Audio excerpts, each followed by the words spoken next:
Hello everybody and welcome back to the second part of Social Club. We've already spoken about Diego Costa and his saga. We're now going to talk about the opening weekend of the season and the 6 things that we've learnt from it so far. I'm very happy to have Flav. Premier League is back! Premier League is back, and George Michael from Wham, fresh off the set of Club Tropicana. Let us know your thoughts on Jack's shirt, which apparently in the first video was getting a lot of comments, is that right? A lot of love, hopefully. Yeah, and if you look really closely at it and squint your eyes, there is a picture, so good luck. You've got about 50 minutes to see if you can see that picture.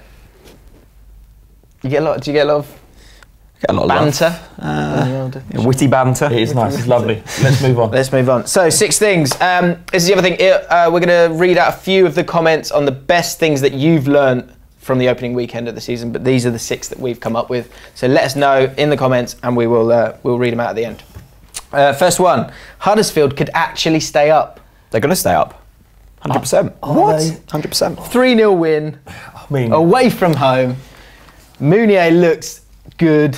Something that they were really missing last year was a sort of centre forward who could head the ball, could do well from something that Matt said frequently. And yeah, 3-0 away from home the first game of the season. I mean, I do love the first week of the season, especially when you work in our industry, because you have to make massively grand sort of assumptions on 90 minutes of football with absolutely no form. That said, it was a brilliant result at Crystal Palace. Crystal Palace have their own challenges, obviously a new manager, Frank de Boer, a lot of expectation. I bet Palace fans were very hyped going into that game, expecting big things, but it's not always quite simple as just get a new manager in, everything clicks. There's a lot of individual flair and talent. There seemed to be a lot of a kind of plan, whatever that plan wasn't remotely good enough in this game against Huddersfield. They seemed all at sea. Yes, they did. I think that it was a good time to play Palace as well, where the way that Huddersfield play, they do press the opposition, and Crystal Palace, certainly the personnel that they've had there. Their players that have looked a lot more comfortable under Sam Allardyce and under Tony Pulis, where you're not mucking about with it. You're just playing a lot more direct, and De Boer wants to play a lot more football, as you would imagine.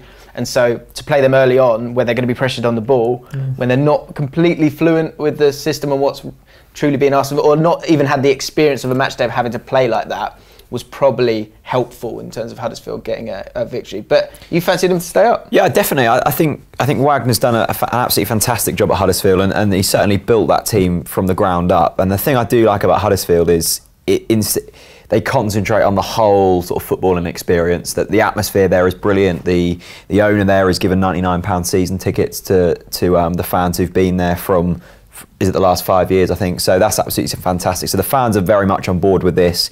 I'm kind of just really hoping Huddersfield do well, because Norwich are copying the exact same thing. That's what I was going to say, yeah, there's no agenda in that at all. But no, I think the thing that Huddersfield have got on their side is they've got a real identity about themselves. I think if any team comes up and they stick to that identity, as long as they win their home games, they'll be fine. And I think Huddersfield have got that identity. I think they've done some very shrewd business. I like Tom Ince. I think this Mounier looks like a very good sign. Yeah, and he started very well.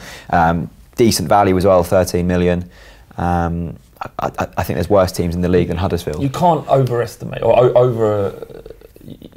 what they did last season was incredible. No one expected that. No one expected Huddersfield to come up. They didn't give them a shot. I think they were kind of in the bottom 3 to go down at the start of the season. That's how bookies had them. So with the budget, 6th lowest budget in the Championship, to be able to get the kind of the right attitude amongst the players, that everyone's pulling in the same direction, to get the tactics right, to become very difficult to beat. They didn't score a great deal of goals last year. I think they finished on a minus goal difference. Yeah. But to get that team playing the way they did in order to get into the playoffs and qualify for the Premier League, now actually we might see what a good manager Wagner is, because he has finances, he has backings. They've been allowed to bring in a certain type of player that he didn't at the beginning of the last season. Let's not forget as well, Huddersfield, it wasn't plain sailing for them last season. They took a lot of heavy defeats, and it's testament to Wagner's players and Wagner that he was able to motivate them throughout that whole season, because they had a lot of games, especially early on in the season, where they were just winning sort of 1-0, 2-0 with late goals, and they were really up against it. And that's going to suit them very well in the Premier League, because when they are up against it and they're going to take some batterings, I'm sure of that, they've got that capacity to bounce back. And a lot of teams that have gone down in previous years haven't had that, and Huddersfield do. And maybe they were better than those performances, those results would suggest as well. I still think they will go down because I think the squad's not deep enough at all. I think that team there that played, that's as good as it gets to a point. You had a team last year who didn't have that striker, and they've got that striker now. But if Palmer or Ince or Moy get injured, I think they'll struggle to create. Do you not think it's more of a fact that they are very much pulling in the right direction? They've got a very stable board there. They've got a fantastic manager. Do you think that will just about get them over the line? I don't. I think it will. I think it will. And I think other teams will strengthen in January as well. I hope they stay up. Number 2, Rooney. He ain't done yet. The ancient 31-year-old is coming back to Everton. It's a boyhood club. Everyone says he's finished. All last year, yapping away. He's saying he's crap now. England before that. Yeah. And here he is, doing what he does best. Scoring goals for Everton. His boyhood club. What a goal that was. And do you know what I heard? I heard it in a podcast. Someone said, and yeah, it was Rooney's day, and he goes, and it turns out there's still some life in the old dog yet. He's 31. Calm down, people, right? So one thing we learned this weekend is that he has a massive part to play in Everton doing well this season. We've got Shabir's on work experience, he's on the comments, and he's not sure. Well, no, you think he's definitely going to play all season. I'm hoping he plays all season. I'll tell you now, he will score 20 goals this season. That's man. He's going to score 20 goals. You don't become the greatest goal scorer of all time for England and for Man United. You don't know where the back of the net is. On the weekend, let me finish, Flav, because this is a rant I've been waiting to have for a while. Right, go on then. On the weekend, you look at that goal. Who picks up the ball? Who starts it off? And then what's he doing? He does what he does best, driving into the box. And that header was brilliant. Rooney is going to pull up some trees this season, I'm telling you. Was a sexual goal. It didn't look like a player even remotely done with his career. The way he burst into the box, I get it's first day of the season, but the pace at which he arrived, and as soon as he realised the danger was there, you saw the intelligence of a 31-year-old, monolithical in his career, but on the wane. But at that point, in that space of 7 or 8 seconds, he looked as young as he did when he first left Everton. To have the best days of just his career. That 7 seconds of the whole 90 minutes. Yeah. No, I mean he had a great. He was by Shabs' admission, didn't have the greatest first half. Second half, he controlled stuff. He's a great player. Rooney's a fantastic player. I just don't buy all this. It's good to go home, isn't it? It's good for him to go home. Yeah, it's bollocks. Finally coming home. It's like not having it. No, I'm not. I'm not. It's good for him. Great for him. He's walking into a football club where he's loved again, which is what he didn't have at Man United towards the end of his career, despite doing untold stuff, good stuff for Man United. He just wasn't appreciated at the end. But like the returning hero, he left when he was 18 and he moved for a bigger club. He sold out at a very young age, and now he's coming home. Oh, Rooney's back. That's bollocks, man. He left because you weren't good enough. He stabbed you in the back essentially because you weren't good enough, and now you come back with open arms. I will forgive everything you did. But surely Everton fans realise that he went to a bigger club and they just accept that for what it is. But don't accept it. Why? Well, no, right, accept it. But then when he's done with that, then come back. All right, I'm done with all of that good stuff that happened to me in my life. I now want you to come and welcome me back. I'm not sure. I don't know where it does feel a bit like it's the guy who goes on X Factor and he gets put in the boy band and he's got this girlfriend and he loves her. He does. But he wants to shag models. He wants to shag models. Yeah, exactly. Do you know what I mean? So he's got enough I understand that. All right, and then, I've been there. And he's at his peak. And then it turns out he's the one who couldn't sing, right? Yeah. And he's got to do some of his life. And then you hear a knock at the door. Goes back to the 10 years later, whatever it is. Yeah. And he's there with 2 bags. Do you remember that note I left on the bedside table? Saying, I would always love you. I'm back. Yeah, I just don't. Will you love me again? I've got an album coming out. It's a nice romantic thing, and it's great for him to score, and I enjoyed it. I enjoyed the narrative. I did, but I don't. I'll leave that bullshit at the door. Okay. If you come in and score 20 goals as you think he did, if he will, then that is some mark and some debt owed to Everton fans. I'm sorry for what I did. Here's 20 goals. If they want to play him in this number 10 role and they buy Sigurdsson, will he start? I don't know where you'd fit Rooney in that case if you get Sigurdsson in, because Sigurdsson is a better player. than Rooney at this moment in time. Let us know in the comments. Sigurdsson's at the peak of his career. Of course, he's a better player than Rooney at the moment. Surely you don't disagree with that. Surely. I haven't seen Sigurdsson do it for a club at the top end of the league. Well, that's because he hasn't had a chance. No. So we wait and see on that. Yeah, the fact that he's done it for Swansea, it should be. Yeah, but there's a lot. But that's a different circumstance where the whole team revolves around. I suppose the interesting thing would be is does Rooney bring more value in a sense that Everton fans just love him, and does that bring more value on the pitch than actual raw talent that? I think that's a really good point. That's a massive point because I think it's like that with Spurs. The guys that have come through, you want them to do well and you'll give them a bit of leeway because you're just desperate for them to do well. It's not just some guy just coming in for a paycheck. That can actually damage the team. It does that as well. You do also feel that there's been such change at Everton over the past couple of years that Rooney could be the man that kind of holds this all together, and he could be the person that just keeps things going in a steady direction. If you bring in too many new components, of course Rooney is one of them new components, but he gets how the club works and he's loved by the fans. He could be the man that if things do start to go wrong, at least there might be a little bit of patience. That is a great point. He's the kind of the thread. Yeah. He's the pacifier. Yeah, nice. Let's go to our third one. Shelvey, John Joe Shelvey, is a donut. He's a nutter. I changed it from mug to donut because I felt like that was a little bit harsh. For those who don't know, he stepped on. He was captain for Newcastle back in the Premier League. Supposed to be that midfield engine, get them ticking, get them moving, and spoils it all by stepping on Dele Alli's ankle. Dele Alli. That's a great name, to be fair. Dele Alli's ankle, gets a red card. You're watching the game, Flav. Yeah. Thoughts? Are we right? Is he a donut? Yeah. He's just shown in that instance, and a petulance that you just can't have. Certainly, as a captain of the club, you're supposed to set an example. Your team revolves around the way you behave on a football pitch, and just to throw it all away because they were doing well up against Tottenham at that stage in the game. They weren't. I mean, we had most of the control for the first half, but they were breaking and a little dangerous. It was a very boring first. Defensively, really sound, even despite losing 2 players to injury. So they'd already lost 2 players to injury. They'd had to reshuffle their backline twice. Yeah. Then to just stand on, because the first time I watched it, I thought, Dele Alli's made a meal of that. Why are you reacting like that? Don't be that bloke. And then you watch it again, and he's just trodden his ankle. Yeah. And you think, it was such a waste for Newcastle. I was delighted, but it was such a waste for Newcastle because they could have got a draw out of that. Yeah. And the minute that happened, it was only a matter of time before Spurs scored. I think what you're seeing here is that when John Joe Shelvey's younger, you're like, okay, it's like, oh, he's got a bit of that in him, and you don't want to lose that. You don't want to lose that. You've got to have a brain, right? But when he gets to being a bit older, which he is now, he's a Joey Barton. He's like, Joey Barton can be as smart as he wants to, but he has a problem with rage, and when he gets too frustrated, something will happen, and he'll let you down at least once a season. I think this is the key point. I saw it a lot in the Championship last season. He was probably on his day the best player in the Championship. He was unbelievable. But even when he came down to Carrow Road, I think this 80-year-old woman in front of the Gerald stand gave him a bit of stick, and you could tell that he was really worked up just from that. And he had a couple of sendings off last season. Talk about dealing like that. I know. The pies just weren't good enough that day. But you could tell.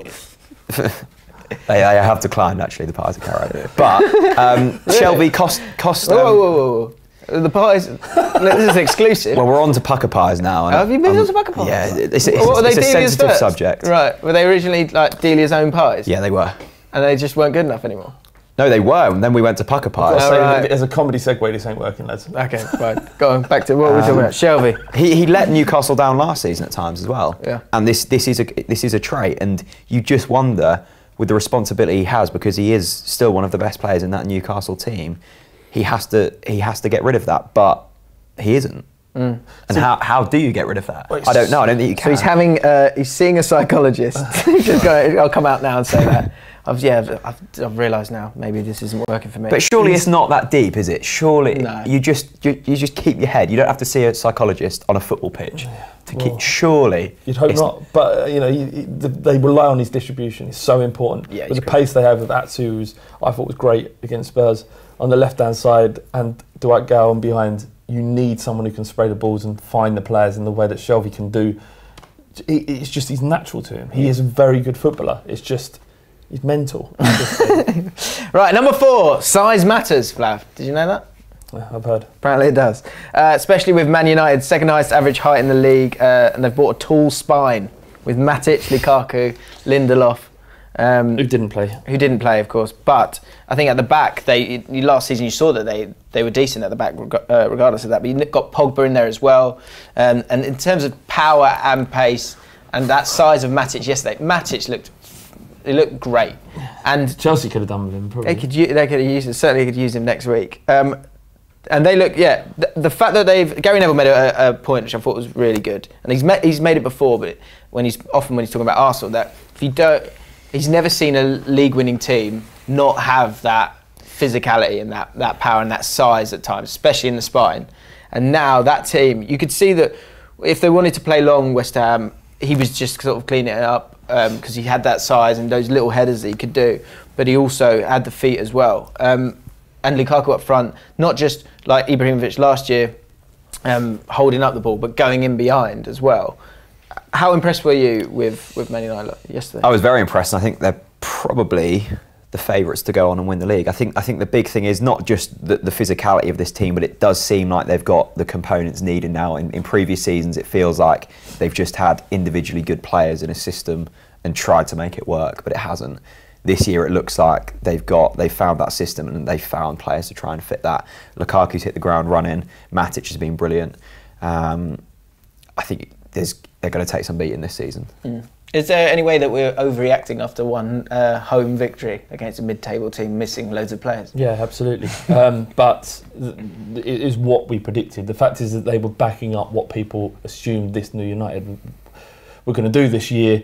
I think they will win the league. I said it before the season started, and the fact that Matic is I think will prove to be a brilliant signing. We don't know about Lindelof yet.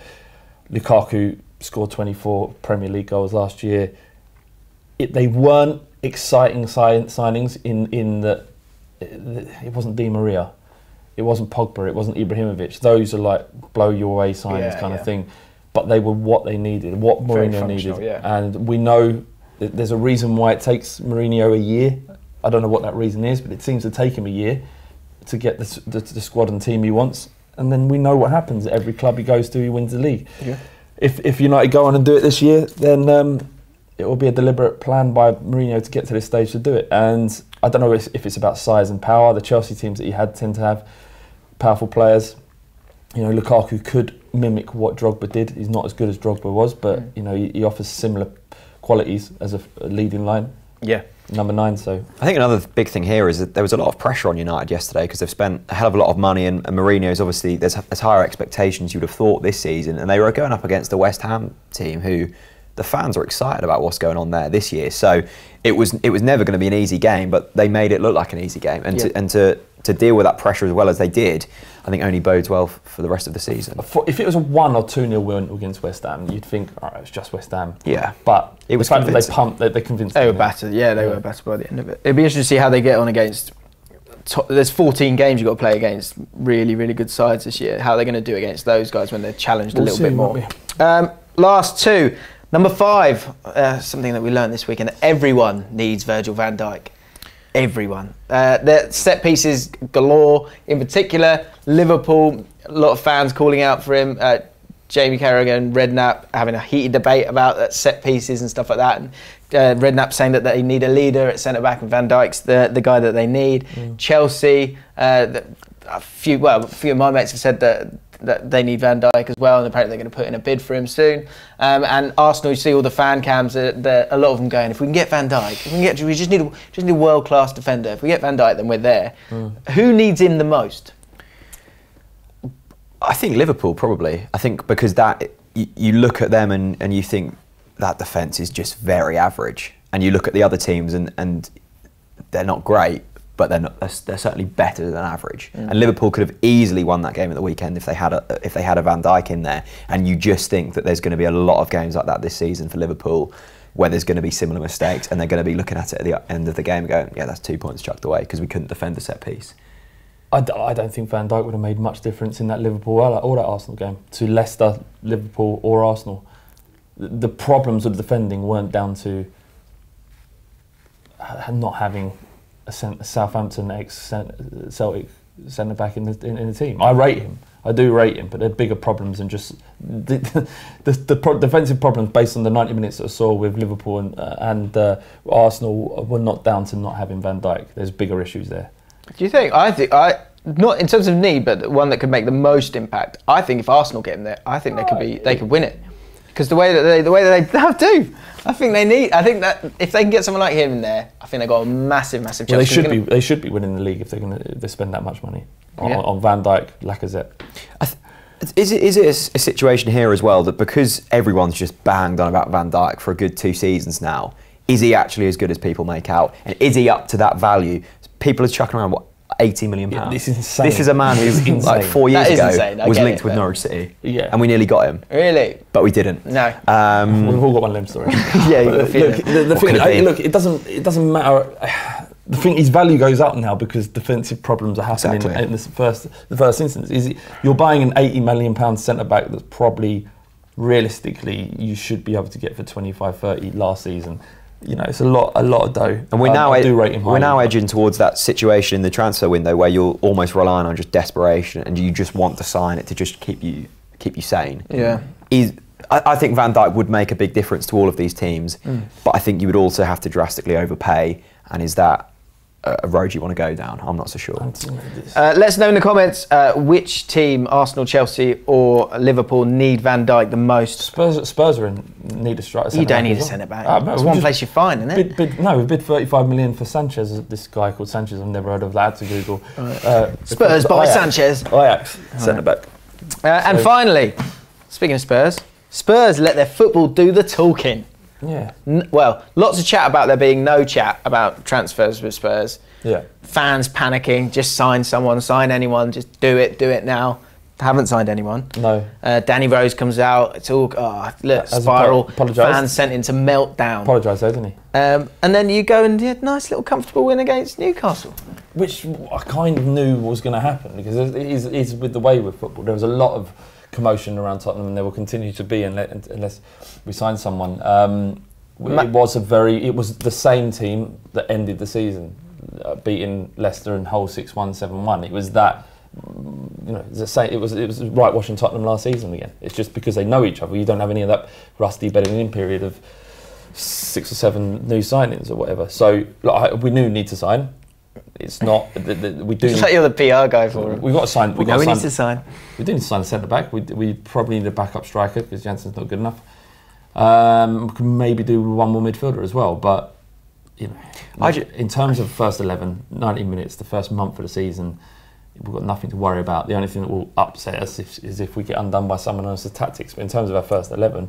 There's not much to worry about at this stage. I just looking at this from a neutral's perspective, I just don't understand the panic at Spurs at the moment. I really don't, because when you sign a player, it shows a sign of weakness that you need to strengthen it in a position. Spurs don't really need to strengthen. In depth, that's all. Yeah, in depth, but there's no point in chucking £34 million at a player that you don't really know just to make a signing and just to kind of brag about it. There is literally no point in doing that, and if you can keep that consistency that you saw last season with that same team, I just don't understand it. It feels like teams now make signings because they feel like they have to. I think that's always been the case, though. I think that always has been the case. I mean, from an outward fan looking in, I think if we sign 3 players that could improve our first team, then we have genuinely good opportunity to win the league this year.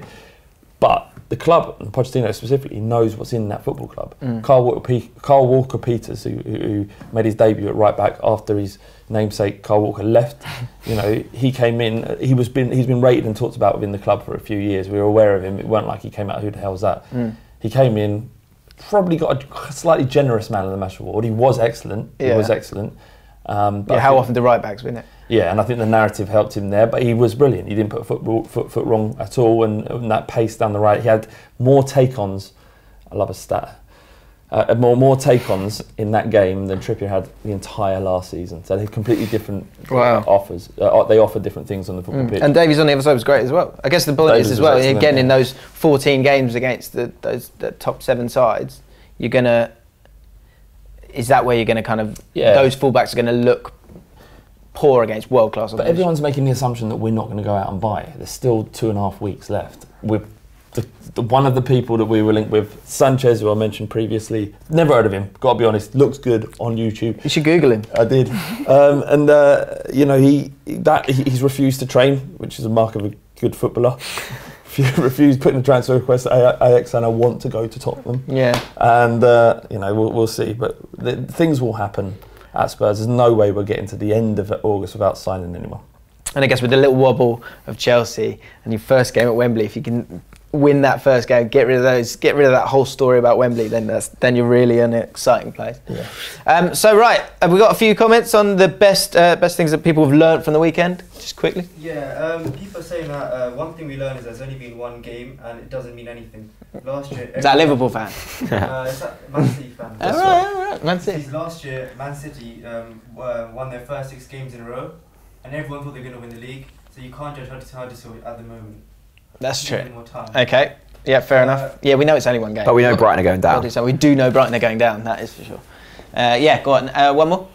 Doran says John Joe Shelvey is a loose cannon. He's also been accused of racial abuse in the past. You forgot about that. Another one. Accused, Yeah, not proven, don't know. Pick another one. James Dunlop is also an Everton fan. Says Rooney is no longer a 20-goal a season striker. Well, I mean, look. tweet me when he gets 20 goals. One more thing about Rooney. When was he ever a 20-goal a season striker? He scored. He's the greatest goal scorer for Man United. He scored a lot of goals. How many times has he broke 20 league goals in the season? Probably twice. In all comps. Right, that'll do for this one. So we've those are 6 things we learned about the opening weekend of the season. If we've missed anything, then let us know in the comments below and we'll have a chat. If you enjoyed this video, give it a like, subscribe to Ball Street and check out all the other Social Club videos this week. Next up, we've got Ask the Club.